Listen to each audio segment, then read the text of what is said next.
Subscribe like share. Neha की एक गरीब परिवार में नई नई शादी हुई थी। बहू, मुंह दिखाई की रस्म तो ठीक तरीके से निपट गई। अब बारी है तेरी पहली रसोई की। तेरे ससुर जी, तेरे जेठ जेठानी और पति सभी लोग खाने का इंतजार कर रहे हैं। हाँ सासू माँ, मैं भी खाना बनाती हूँ सबके लिए। नेहा की ससुराल एक गांव में थी। एक कच्चा सा टूटा फूटा मकान था। नेहा भी ज्यादा अमीर खानदान की नहीं थी। खैर, नेहा इधर उधर जाकर रसोई ढूंढने लगी। तभी उसके पति मुरली ने उससे कहा, अरे नेहा, इधर उधर क्या देख रही हो? अरे मैं रसोई घर ढूंढ रही हूँ। चलो चलो, मैं तुम्हें दिखाता हूँ रसोई घर। मुरली नेहा को घर के बाहर आंगन में ले गया, जहाँ पर एक मिट्टी का चूल्हा बना हुआ था। ये आपकी रसोई है? तो अब मुझे पता चला कि मेरे पिता ने मुझे दहेज में रसोई का सारा सामान क्यों दिया है। मुरली जी, उस बोरे में कुछ सामान रखा है, उसे निकाल दीजिए। वहीं पर 2-3 बोरे में कुछ सामान रखा था। मुरली ने जब खोला तो एक बोरी में तो ढेर सारे बर्तन थे, दूसरे बोरे में एक छोटे वाला गैस सिलेंडर था और तीसरे बोरे में ढेर सारे मसाले और कुछ हरी भरी सब्जियां भी थी। अब यहाँ मैं खुले में तो खाना बना नहीं सकती। ऐसा कीजिए, चारों तरफ बांस गाड़ कर चारों तरफ से कपड़े से घेर दीजिए, ताकि मैं सुकून से अंदर बैठकर खाना बना सकूं। मुरली ने आंगन में चारों कोनों पर लकड़ी के बांस लगा दिए, फिर कपड़े से ही तंबू बनाकर एक रसोई घर बना दिया। अब रसोई घर में सारा सामान भी नेहा का ही था। उसने सभी के लिए खाना बनाया और सभी को खाना बहुत पसंद भी आया। खाना बहुत स्वादिष्ट है। देवरानी जी तो अपने साथ पूरी रसोई ले आई। वैसे ही अच्छा रहा। इस घर में हम लोग अभी तक कच्ची मिट्टी के चूल्हे में बाहर खुले आंगन में खाना बनाते थे, अब आराम रहेगा। नेहा की नई नई शादी हुई थी, इसीलिए वो उस वक्त कुछ नहीं बोली। सिर्फ मुस्कुराकर उसने सभी का अभिवादन स्वीकार किया। आज नेहा और मुरली की सुहाग रात थी। सुहाग रात के अगले दिन सुबह सुबह उसकी जेठानी रसोई घर की तरफ गई और गैस जलाकर चाय बनानी शुरू कर दी।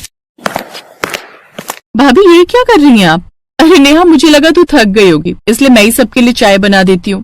वो सब तो ठीक है भाभी, लेकिन ये रसोई घर मेरा है। आपने कभी सपने में भी गैस सिलेंडर और इतने अच्छे अच्छे बर्तन देखे हैं?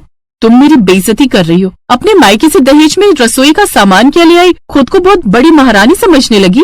नेहा ने सबके लिए चाय बनाई। जब बारी आई खाना बनाने की, तब उसकी सास धोखे से उसके रसोई घर में पहुंच गई।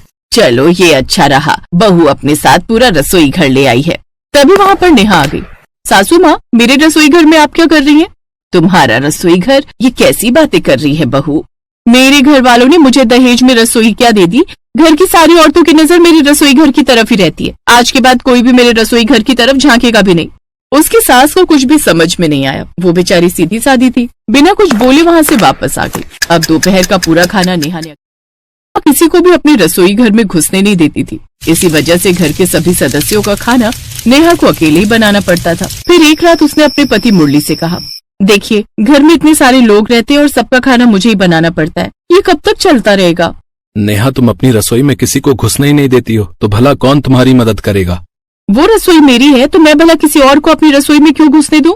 ये तुम कैसी बातें कर रही हो नेहा? मैंने तो तुम्हें एक समझदार लड़की समझा था, और तुम हो कि एक रसोई के पीछे पागल हुई पड़ी हो। अरे भाभी, तुम्हारी रसोई का सारा सामान चोरी करके भाग जाएंगी क्या?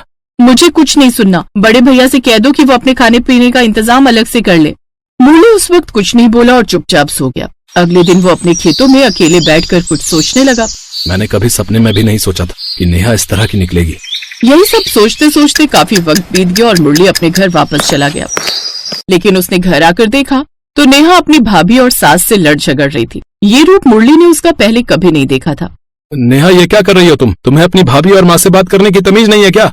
मैंने तुमसे कल ही कहा था कि हम दोनों की रसोइयों को अलग अलग हो जाना चाहिए। मैं अपनी दहेज की रसोई में किसी की भी नजर नहीं लगने देना चाहती। जब देखो तब ये दोनों मेरी रसोई में घुसने की कोशिश करती रहती हैं।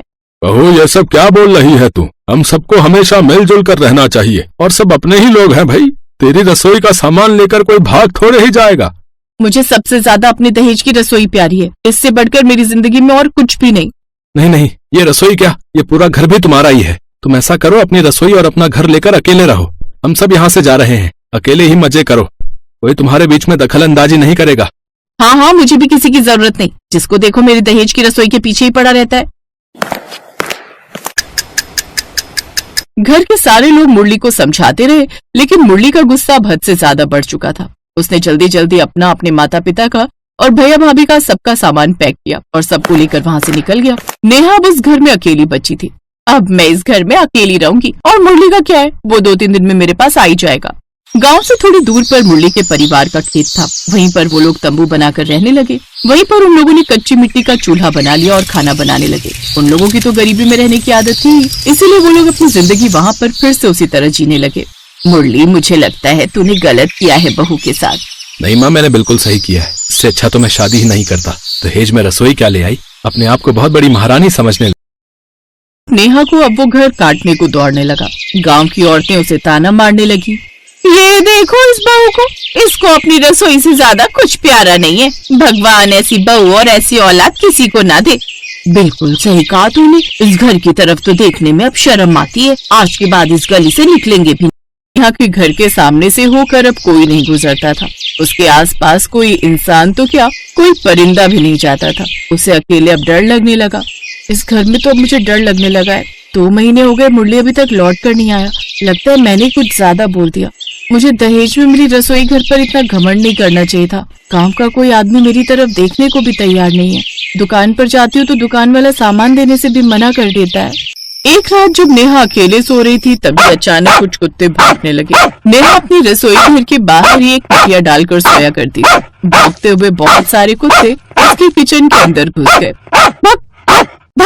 नेहा उन कुत्तों को भगाने की कोशिश करती रही, लेकिन कुत्ते नहीं माने। अचानक उन कुत्तों ने नेहा को दौड़ा लिया। इसलिए नेहा ने खुद को घर के अंदर बंद कर लिया।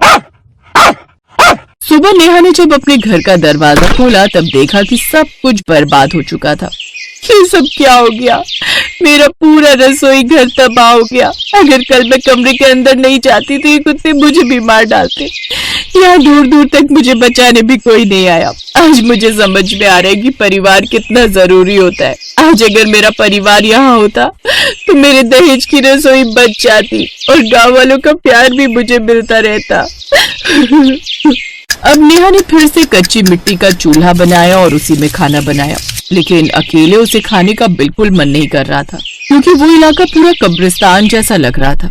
उसके घर के आसपास कोई आता जाता भी नहीं था। इसीलिए नेहा भी घर से भाग गई और इधर उधर भीख मांगने लगी। एक रोज मनोहर ने उसे भीख मांगते देख लिया। नेहा, तुम यहाँ भीख क्यों मांग रही हो? वहाँ पर उसके सब घर वाले भी मौजूद थे। नेहा तुरंत सबके पैरों में गिर पड़ी। उसने सारी बात अपने परिवार को बताई। मुझे समझ आ गया माँ कि परिवार से बढ़कर कुछ नहीं। ऐसे हजारों रसोई कुर्बान है परिवार के ऊपर। चलो, कम से कम अपनी गलती का एहसास तो हुआ। चलो फिर से एक नए सफर की शुरुआत करते हैं। वो सब फिर से अपने पुराने घर लौट आए। सभी लोग मिलजुल कर प्यार से रहने लगे।